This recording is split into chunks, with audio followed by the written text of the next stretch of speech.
Assalamualaikum warahmatullahi wabarakatuh. Saya Atifah Herawati dengan NIM 2010-2004 akan menjelaskan tentang aktualisasi pendidikan kewarganegaraan dengan isu tindakan mengintimidasi atau bullying sebagai habituasi. Sebelumnya, apa sih bullying itu?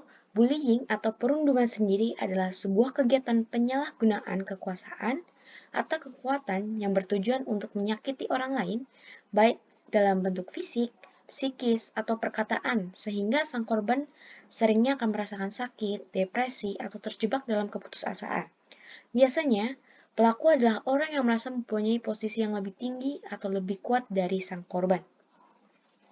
Nah, bullying itu banyak macamnya. Yang pertama, contohnya adalah penindasan fisik.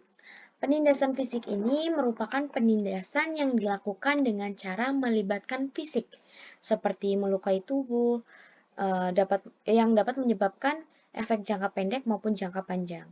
Kemudian yang kedua yaitu ada penindasan verbal. Apa sih penindasan verbal?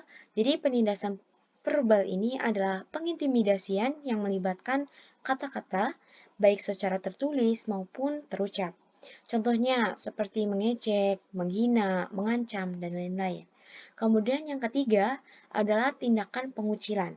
Nah, di tindakan pengucilan ini termasuk jenis bullying yang sering kita jumpai gitu.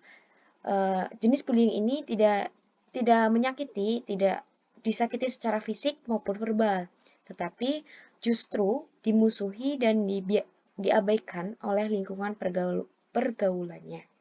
Kemudian yang keempat adalah penindasan dunia maya. Penindasan dunia maya ini pengintimidasian yang dilakukan menggunakan teknologi digital.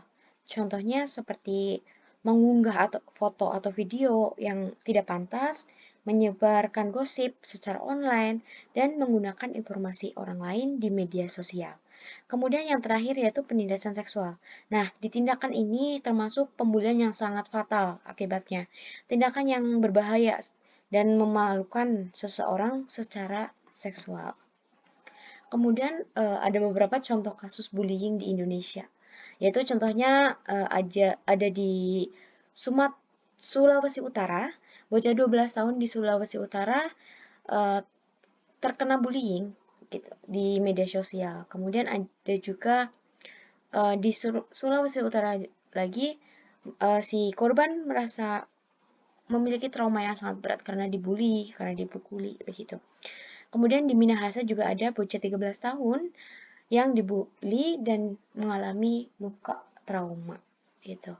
Lanjut, uh, pembulian ini termasuk uh, mempunyai hukum yang fatal untuk si pelaku. Kenapa? UUD di bullying itu secara umum dapat dijerat hukum sebagaimana diatur pada pasal 80 ayat 1 yang dimaksud dalam pasal 76C Undang-Undang Nomor 35 Tahun 2014 tentang perubahan atas Undang-Undang Nomor 23 Tahun 2002 tentang perlindungan anak. Dan untuk hukumannya adalah dipenjara paling lama 3 tahun 6 bulan dan atau denda paling banyak 72 juta. Cukup banyak. Kemudian ada dampak bagi si korban. Nah, korban bullying ini memiliki dampak rentan mengalami masalah pada kesehatan fisik maupun mentalnya, seperti mengalami masalah mental, bullying pada anak bisa memicu perasaan rendah diri, depresi, cemas, serta kesulitan tidur dengan nyenyak. Kondisi ini juga menyebabkan si kecil memiliki keinginan untuk menyakiti diri sendiri, gitu, depresi masuknya. Kemudian ada juga dampak bagi si pelaku.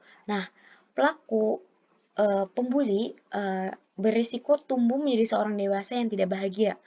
Ditambah lagi, pelaku bullying rentan mengalami masalah-masalah psikologis, seperti masalah pengendalian emosi sehingga akan kesulitan membangun relasi atau hubungan sosial.